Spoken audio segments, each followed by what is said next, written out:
À vrai dire, avec Luc Germain sur RDI Guyane. Patrick Cosset, bonjour. Bonjour, monsieur Germain. Vous êtes président du collectif des chasseurs. Or, manifestement, le torchon brûle entre les chasseurs et leur environnement institutionnel. On pourrait commencer par l'État. Alors, dites-moi, on pourrait commencer par la présentation. Vous êtes donc président du collectif des chasseurs. Qu'est-ce que ce collectif et combien êtes-vous ? Eh bien, en tant que collectif, nous sommes à peu près 14 associations.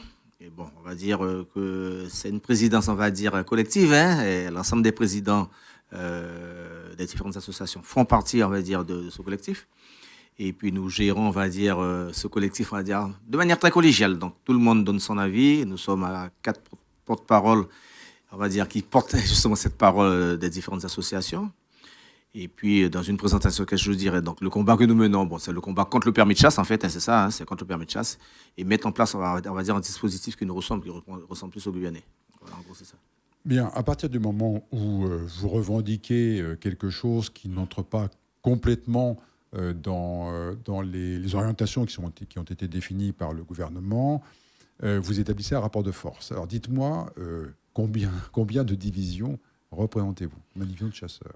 À l'heure où nous sommes à peu près entre 17 000 et 19 000 chasseurs recensés.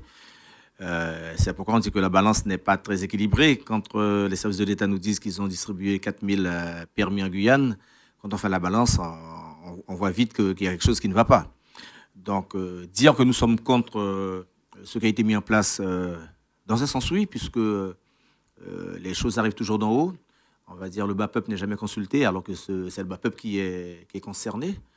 Et j'en reviens toujours à dire que lors de la mise en place de la loi égalité réelle, il y a une partie chasse qui traînait, on va dire, dans les tiroirs depuis bien longtemps. Hein. Donc ça a traîné depuis la mise en eau du barrage de Petit Saut, où à l'époque c'était l'ONCFS qui était en place. C'était l'ONC à l'époque qui est devenu l'ONCFS. Vous voulez dire ce que veut dire ONCSF ? Office national de la faune sauvage voilà. Office national de la faune sauvage et de la chasse. Donc, depuis qu'ils sont arrivés en Guyane, on a très bien vu qu'il y avait une mainmise, on va dire, sur la partie chasse en Guyane, et notamment avec la mise en place de quotas, de réglementations, alors même que le permis de chasse n'était pas en vigueur en Guyane, on voyait bien qu'il y avait une certaine pression sur les chasseurs, alors que, bon, on va dire que nous, les chasseurs, avant toute chose, on va dire qu'on participe à la préservation de la faune et de la flore, puisque la forêt, c'est notre domaine. Alors, ce qui pourrait surprendre, parce que vous avez un débit soutenu, ce qui pourrait surprendre, c'est le nombre. Je ne savais pas qu'effectivement, il y avait près de 20 000 chasseurs en Guyane. Alors, dites-nous si ce sont des chasseurs qui sont identifiés comme tels, et s'ils possèdent, bien sûr, des armes de chasse. Alors, il y a une première étude qui avait été menée à l'époque, c'était en 2009-2012, pour effectivement recenser les chasseurs. Donc, avec l'apport, on va dire, des armuriers et les services de l'État, hein, tout fusil qui est vendu, la personne qui fait l'acquisition d'un fusil est considérée comme étant un chasseur. En principe, en Guyane, c'était comme ça. À part les armes de poing, où il y a une réglementation particulière pour les armes de poing. Mais pour ce qui concerne les chasseurs, nous, on va dire, nous, associations aussi, nous avons fait un travail. Nous sommes passés dans toutes les communes, faire un recensement. On a un listing où tous les chasseurs sont identifiés. Donc, on a rencontré les capitaines, les chefs coutumiers, les grands-mans et autres. Donc, avec nos propres moyens, bien entendu, hein, bien évidemment. Et en faisant une comparaison avec le recensement, on va dire que nous avons fait, et celle qui avait été faite à l'époque par les services de l'État elles-mêmes, on arrive à une balance entre 17 000 et 19 000 chasseurs. Donc, alors, est-ce qu'on peut définir le profil du chasseur de Guyane ? Qui est-il ? il y en a deux types. Il y en a ceux qui sont sur l'intérieur où la chasse, on va dire, c'est un moyen de subsistance, hein, on a apport carné. Et puis, vous avez d'autres qui sont des chasseurs occasionnels. Encore d'autres chasseurs, ceux qui sont sur le littoral, c'est plus pour agrémenter, on va dire, le quotidien. Hein, on va dire, toujours aussi en apport carné, puisque bon, ça fait partie de notre tradition. Hein. Moi qui suis issu, on va dire, d'une zone rurale, je ne conçois pas de consommer que du surgelé. Ça arrive, mais si vous venez à la maison, vous verrez que j'ai 2 congélateurs. Je ne vais pas le remplir jusqu'à ras-bord, mais je vais faire en sorte que quand il y a un baptême, un mariage, une première communion, ou autre événement, un décès ou autre, il y a toujours cet apport on va dire, de gibier. Il va de soi que ce gibier ne fait pas partie de la liste des espèces protégées. Bien évidemment, je vous dis qu'on a su conserver, on va dire, notre faune et notre flore depuis belle lurette. Hein. Moi, je vous dis, je me prends moi-même comme exemple. Mes parents étaient en poste à Saint-Élie, et moi, j'allais à l'école à Sina-Marie. Pendant toutes les périodes de vacances, on partait sur Saint-Élie. Quand j'arrivais, les vieux étaient bien contents de voir que je partais à la chasse pour pouvoir fournir toute la population. On n'était pas nombreux à l'époque, on était à quoi, une soixantaine de personnes. Donc, ils étaient bien contents de voir qu'on arrivait et qu'on tuait. Mon père me disait qu'il fallait tuer juste ceux dont on avait besoin pour la semaine ou bien pour les 2-3 jours.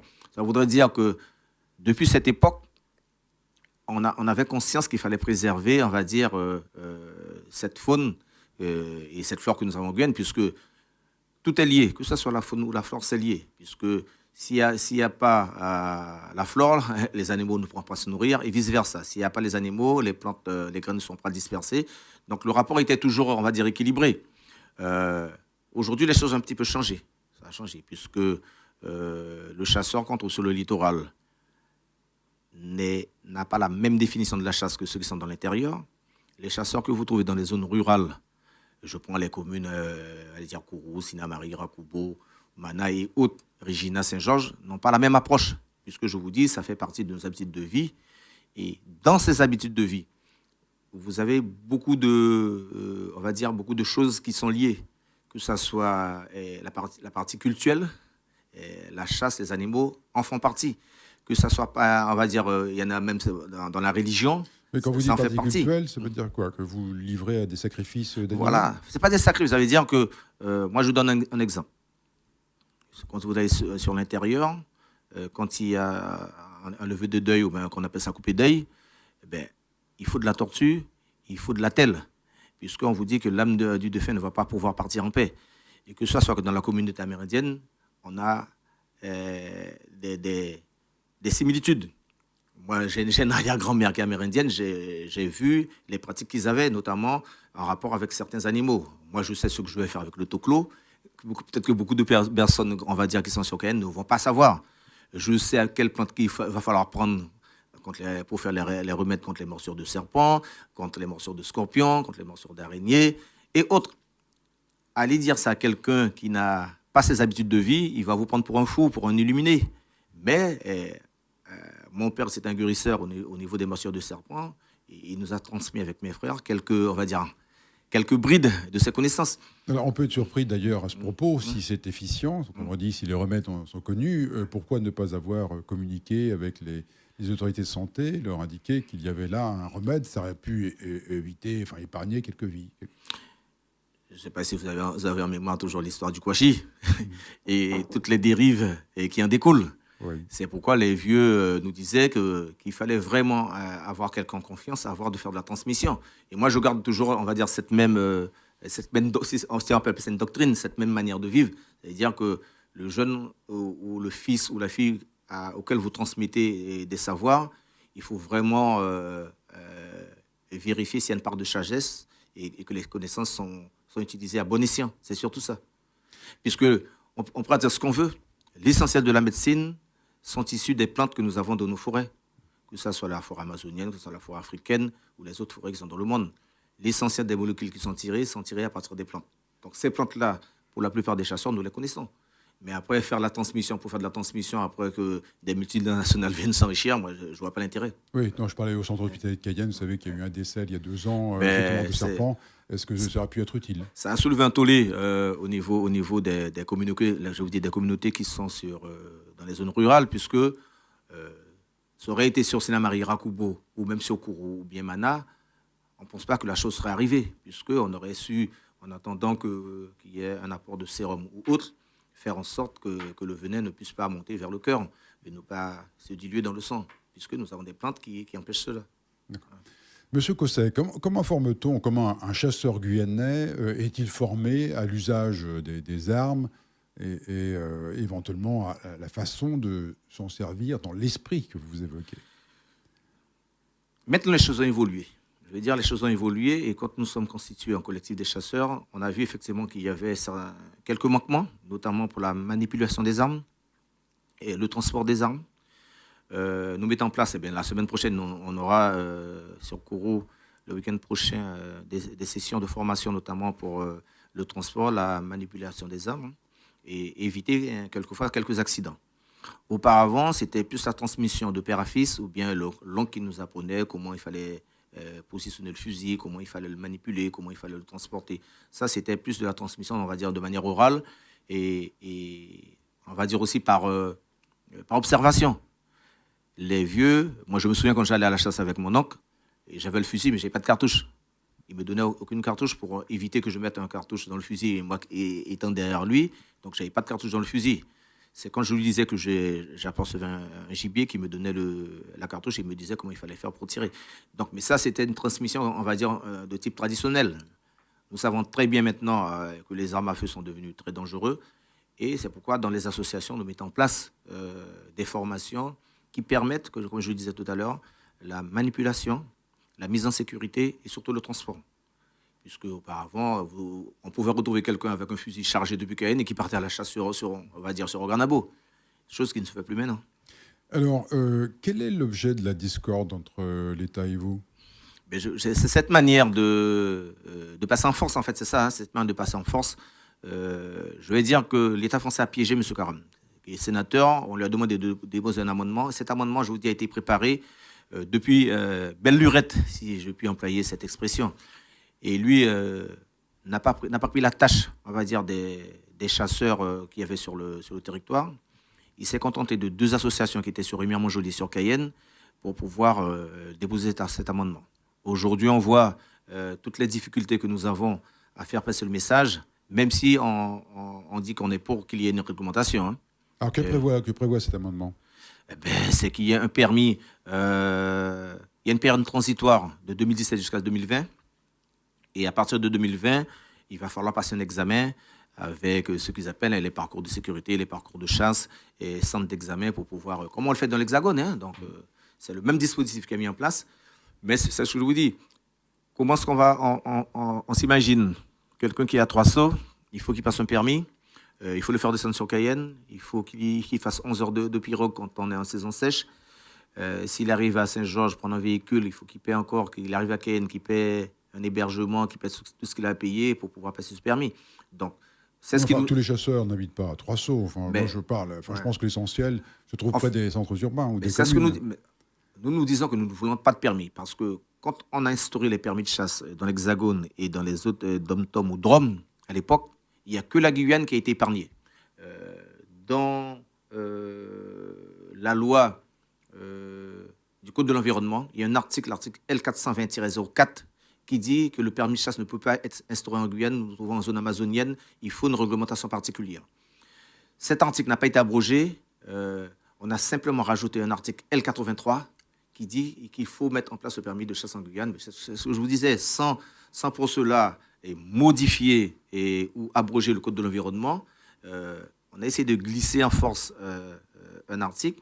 Et on voit bien qu'aujourd'hui, même monsieur le préfet, il s'octroie le droit d'aller voir les armuriers pour leur dire à telle date, les cartouches ne sont pas vendues, les fusils ne sont pas vendus, et les contrôles s'intensifient dans les zones, même dans les, on va dire, dans les SDUC, où ce sont des zones de droit d'usage, et les contrôles s'intensifient. Certains habitants nous relatent des faits de contrôle sur les fleuves et autres. Nous disons non. On nous a imposé un permis sans concertation, sans discussion. Maintenant, il faut qu'on discute. Le préfet, il est quand même là pour appliquer c'est le commissaire de l'État. Les lois sont faites, mais elles peuvent être aussi défaites. On peut les défaire. Oui, mais vous évoquiez tout à l'heure le fait que les armes étaient devenues beaucoup plus dangereuses et on peut être un peu surpris que vous vous étonniez qu'il y ait un permis de chasse. Moi, ça me paraît évident. Mais ça paraît même nécessaire. Attendez. C'est pas le permis de chasse qui va faire en sorte que les armes ne soient pas dangereuses ou pas. Je me souviens à l'époque, quand on allait faire l'acquisition d'une arme, il fallait avoir le port d'arme. C'est un document qui vous était donné. Mais après une enquête, on va dire, c'est le même principe qui est appliqué pour le permis de chasse. Sauf que maintenant, pour le moment, on nous dit que le permis de chasse, il est gratuit. Mais quand vous regardez le document, vous allez bien au fond du document, on vous dit qu'il faut qu'il y ait une redevance. Cette redevance doit revenir à l'ONCFS. Donc les mairies pourront mettre une redevance à leur guise. La proposition qui est faite, c'est entre 22 € et 44 € pour le moment. Mais les mairies peuvent mettre à leur guise une redevance, puisque dans la loi, on vous dit que 2 communes, on va dire limitrophes, la limite c'est 2 communes ou 3 communes limitrophes. Au-delà de 2 ou 3 communes limitrophes, vous ne pouvez pas chasser. Ça voudrait dire que on nous dit certaines choses, mais on ne nous dit pas ce qui est caché derrière ce permis de chasse. Et nous disons non. Parce que moi, j'ai vu dans l'Hexagone comment ça se passe. Vous payez le permis. Chaque année, vous devez payer la redevance. Vous devez payer l'assurance. Vous devez payer les colliers. Pour le moment, on nous dit qu'il n'y aura pas tout ça. Mais on sait très bien comment l'État avance, pousse les pions petit à petit. Et nous voulons éviter cela. Nous disons effectivement, il faut de la réglementation. Il faut de la réglementation. Quel que soit l'arme que vous avez entre les mains, il faut une réglementation. Alors moi, Et demain, nous voulons... Demain, j'achète, excusez-moi. Hein. Demain, j'achète un fusil. Parce que vous me disiez tout à l'heure, au fond, quelqu'un arrive dans une armurerie en Guyane, il achète un fusil, Avec il sa est carte déclaré d'identité. de facto chasseur. C'est-à-dire que demain, moi qui ne suis pas chasseur, je vais acheter un fusil, je serai donc chasseur. Vous êtes chasseur. Oui. Vous allez... Mais je suis quelqu'un de dangereux, j'ai une mauvaise vue, etc. Je ne sais pas utiliser un fusil, je suis donc un danger public. Vous êtes chasseur. Alors, oui, mais vous ne trouvez pas ça anormal? Mais c'est ce que je trouve qui est anormal. Voilà, dangereux. Alors, ce que je trouve anormal, c'est que des permis de chasse ont été attribués à des personnes qui n'ont jamais sorti un fusil de leur maison. Ils ont acheté un fusil soit pour se protéger, ou je ne sais pas ce qu'ils vont faire avec, et ils sont déclarés chasseurs. Et nous disons l'inverse. Nous disons qu'effectivement, il faut mettre en place une réglementation, puisque c'est ce que je ne cesse de répéter. Nous qui vivons de la chasse dans les zones rurales, la transmission est faite de père en fils, ou donc à neveu, ou d'amis chasseurs quand on part en expédition de chasse. C'est de cette manière qu'était faite la transmission. Aujourd'hui, nous voulons mettre en place, on va dire, une structure où les choses sont bien cadrées, mais avec une sauce guyanaise. C'est pour cela que nous disons que nous allons mettre en place une carte de chasse. À côté du permis, ceux qui ne veulent pas prendre le permis, on va mettre en place la carte de chasse. Nous sommes déjà plus nombreux. Je pense que quand on est plus nombreux, on a plus de poids. C'est pour cela que ce soir, nous avons une réunion à Kourou avec l'ensemble des membres du collectif des chasseurs de Guyane pour justement poser cette problématique des utilisateurs de la forêt dans la réunion qui aura lieu, je crois, le 12 ou le 13 à la CTG, avec tous les acteurs de la forêt. Ça veut dire les plaisanciers, les orpailleurs, les forestiers et, on va dire, le randonneur. Tous ceux qui utilisent la forêt, on sera autour de la table avec les services de santé de l'État et nous allons poser nos jalons. Voilà ce que nous voulons, voilà ce que nous, chasseurs, nous avons décidé, voilà ce que nous voulons gérer notre territoire. Et il va bien falloir que monsieur le préfet nous entende, puisqu'on ne peut pas imposer une réglementation sans concertation. Actuellement, un amendement a été déposé à nouveau au niveau du Sénat. Elle a été acceptée. Nous attendons que les députés fassent remonter la semaine prochaine. Ça sera représenté devant le Parlement pour validation ou pas. Si elle est validée, tant mieux. Hein? Si elle est validée, tant mieux. Ça veut dire que nous avons un député qui est issu du gouvernement, qui est de la deuxième circonscription, qui est M. Lénéga. Il va bien falloir qu'il sorte un petit peu de son cocon, qu'il défende un petit peu les intérêts, on va dire, des habitants des zones rurales dont il est issu. Donc, je dis que c'est assez problématique, mais effectivement, il faut une réglementation.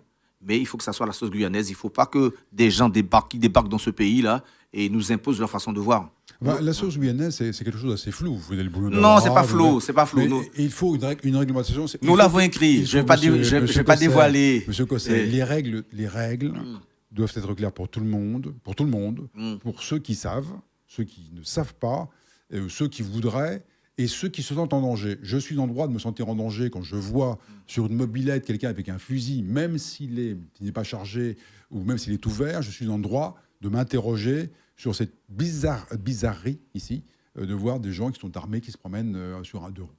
Donc, est-ce que vous ne pensez pas que ça mérite au moins une réflexion et peut-être, pourquoi pas, sur certains plans, de réviser votre position? Réviser la position, peut-être pas. Nous avons dit qu'il faut identifier les chasseurs. Identifier les chasseurs via les différentes associations. Si dans chaque commune, vous avez une ou deux associations qui identifient les chasseurs, qui disent, voilà, on peut faire très bien remonter au service de l'État, hein, dire, voilà, moi je suis à Sénat-Marie, je sais que j'ai à peu près 80 chasseurs dans mon association. Ils sont identifiés.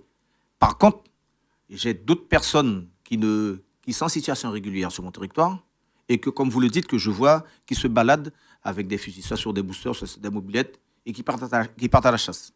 Je fais le signalement à la gendarmerie de Sinnamary. Je leur dis que j'ai vu des individus se balader avec des fusils et je ne sais pas où ils vont.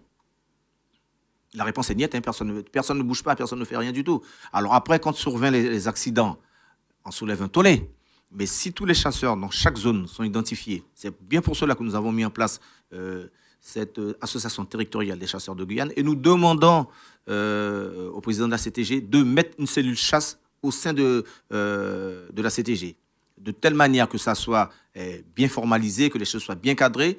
Et à ce moment-là, vous verrez que n'importe qui ne pourra pas acheter un fusil, ne pourra pas aller en forêt et se balader dans les rues avec un fusil. Mais il faut que les choses soient cadrées. Je ne dis pas que je suis contre le permis juste pour être contre le permis. Je ne veux pas payer pour aller à la chasse. Point barre. Je ne suis pas en Europe, je suis en Amérique du Sud. Il y a les spécificités de mon territoire. Les lois ne sont pas adaptées à mon territoire, mais il faut que je le dise. Et il faut que tout le monde le dise. Là, je vais vous dire quelque chose. 2000 personnes ont pris le permis, pompiers de Paris, légionnaires, militaires, gendarmes, et on me dit que ce sont des Guyanais. Ce ne sont pas des Guyanais. Il y a quelques Guyanais, effectivement, qui ont eu peur de ne pas pouvoir s'approvisionner en munitions, de ne pas pouvoir s'approvisionner en fusils, qui ont été le prendre. Et quand je vois M. Corisco, moi je le nomme, hein, M. Corisco, qui est le responsable de l'ONCFS en Guyane, partir sur Camopi avec un appareil photo, avec des serveurs pré-remplis, et faire signer certains Amérindiens, ils ne savent même pas ce qu'ils ont signé, ce n'est même pas leur nom qui est sur le document, et revenir avec et me dire, voilà, j'ai 120 demandes de permis sur Camopi, je dis que ce monsieur-là, il est dangereux. C'est pourquoi... Monsieur Cosset, alors maintenant, faudrait-il être guyanais pour pouvoir chasser? Il y a quelque chose dans notre discours qui est assez un peu... La notion de guyanais, ce n'est pas celui qui est créole, qui est bouche-négué, qui est amérindien ou autre. On sait que la Guyane a toujours été une terre d'accueil.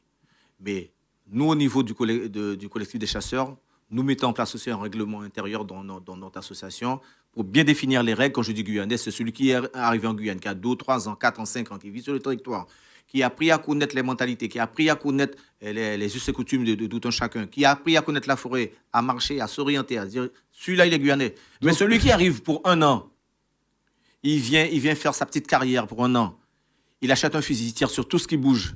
Après, on met ça sur le dos de Guyanais, j'ai dit, là, il y a un souci. Donc, vous nous dites, M. Cosset, en fond, que quelqu'un qui arrive en Guyane, qui veut rester ici 25 ans ou 30 ans, il était chasseur en Sologne ou ailleurs, il sait très bien manier fusil, il arrive ici, il a son fusil de chasse, il n'est pas chasseur. Pour moi, il n'est pas chasseur de Guyane, parce qu'il ne pourra pas chasser. Moi, j'ai chassé dans l'Hexagone. Quand on me met sur un affût, là, toute la journée, et puis il y en a 20 qui rabattent le gibier, et que j'attends que le gibier passe pour que je puisse le tirer, jamais ça pourra se faire en Guyane. Puisque on n'a pas... la forêt n'est pas la même. Je n'ai pas de forêt plantée avec les sapins bien alignés, et on va dire tout ce qui est arbre essence qui existe dans l'Hexagone, c'est pas la même. Moi, j'ai une forêt primaire, une forêt dense, où à 25 mètres, je ne vois rien du tout. Tandis que dans l'Hexagone, quand vous arrivez, le seul endroit où je vois qu'il y a une forêt un petit peu sauvage, c'est dans le Jura, et j'ai fait mes études là-bas, c'est un petit peu sauvage. Et malgré cela, vous avez des pistes qui sont bien tracées, certains passages qui sont déjà bien faits, et où on peut mettre chaque chasseur sur un poste. En Guyane, vous ne pouvez pas faire ça. Quels sont vos rapports avec les services de l'État? Je pense à l'ONF, je vois qu'il y a des carbets qui vous sont difficilement accessibles aujourd'hui. Quelle est la situation? Le combat est ouvert, hein, le combat est ouvert. Pas normal. L'ONF, qui ne paie même pas un euro d'impôt depuis qu'ils sont en Guyane, la loi a été votée, ils doivent des millions, ils ne peuvent pas payer. Que l'ONF, avec des subventions parvenant des collectivités de l'Europe, de l'État, qui font des pénétrantes notamment pour permettre à avoir accès à la matière, nous empêche, nous, d'y aller. Et quand vous regardez le week-end, ces messieurs-là se baladent avec leur famille, les pistes sont fermées. Eux, ils ont les clés. Le week-end, ils sont dans les carbets avec leur famille, avec leurs copains qui font venir de l'Hexagone, ils se baladent. Et vous qui êtes sur votre territoire, l'accès vous est interdit. Nous leur disons non, vous êtes chez moi, sur mon territoire. De la même manière, il y a la libre circulation des biens des personnes sur tous les territoires. Cela devrait être possible aussi pour les chasseurs, pour les plaisanciers et pour tous les utilisateurs de la forêt. Et ce n'est pas le rapport qu'a l'ONF avec, on va dire, l'ensemble des utilisateurs de la Guyane et de la forêt. Bien, alors finalement, quels sont... On va imaginer que ça n'ira pas jusqu'à l'affrontement violent, il faut le souhaiter pour tout le monde. Il y a ici un certain nombre de critères qui peuvent effectivement permettre d'imaginer un système dérogatoire ou un aménagement. Quelle est votre position, vous? C'est non à la réglementation générale, oui à l'élaboration d'une réglementation qui serait conçue en relation avec les professionnels, enfin, avec les chasseurs de Guyane. Quelle est votre position? Alors, je vous donne une réponse. Plusieurs déplacements ont été effectués vers l'Hexagone, notamment pour rencontrer le ministère de tutelle, dont j'ai fait partie. Nous avons fait des propositions de modification de la loi. La loi telle qu'elle a été votée, nous l'avons modifiée déjà. Nous avons fait déjà nos propositions. Ce document a été remis à nos parlementaires, sénateurs ou députés, a été remis. Mais vous connaissez la lenteur de l'administration. Ça veut dire que ce n'est pas tout ce qui est dans la loi qui n'est pas bon. Il y a une partie, notamment tout ce qui concerne la sécurité, l'orientation, ces choses-là, elles sont bonnes. La gestion de la faune, cette partie, elle est bonne. Par contre, les quotas imposés, les interdits et le permis de chasse, sur certains points, nous disons non. Donc, je vous dis, la loi, effectivement, elle est faite pour être respectée, mais elle est aussi faite pour être modifiée. Aucune loi n'est figée. Aucune loi n'est figée. Donc, nous sommes d'accord qu'il y a des lois qui régissent, on va dire, un territoire, mais quand les lois ne sont pas bonnes, il faut qu'on trouve un moyen de pouvoir les corriger, les modifier, prendre ce qui est bon et rejeter ce qui n'est pas bon. Alors, imaginons que ces relations, ces négociations se terminent par un échec pour vous. Que se passera-t-il? Je pense qu'on va descendre dans les rues. On l'a déjà dit au préfet, quand il va avoir 10 000 personnes dans les rues, le fusil on va dire à l'épaule, il va comprendre. Nous ne voulons pas arriver à ces extrêmes. Pour le moment, on a fait quelques actions avec l'ONF pour que l'ONF comprenne. Les discussions sont ouvertes. Nous avions fait en sorte de faire un barrage devant l'ONF pour ouvrir les discussions. Ça commence à trouver, on va dire, une petite porte d'entrée. Il nous reste maintenant à travailler avec la DEAL, qui, ce sont les services déconcentrés de l'État. Hein. C'est la DEAL qui est responsable de l'environnement. Travailler avec l'ONCFS, nous demandons le départ de l'ONCFS et que la CTG mette une cellule chasse en Guyane avec des gardes, mais qui soient originaires du pays, que les concours soient décentralisés, que les Guyanais puissent profiter de leur territoire et de ne pas voir certaines personnes débarquer et nous imposer certaines choses. Voilà ce que nous demandons. Donc, c'est pourquoi je vous dis, la semaine prochaine, nous avons un grand débat à la CTG sur les utilisateurs de la forêt. Et je pense que en sortira quelque chose de, on va dire, de positif pour tout le monde. Merci Patrick Cosset. Merci à vous de m'avoir reçu. À vrai dire, avec Luc Germain sur RDI Guyane. RDI en Guyane, c'est de la musique, des infos et du sport. RDI sur 105.1 à Cayenne et 88.4 à Kourou.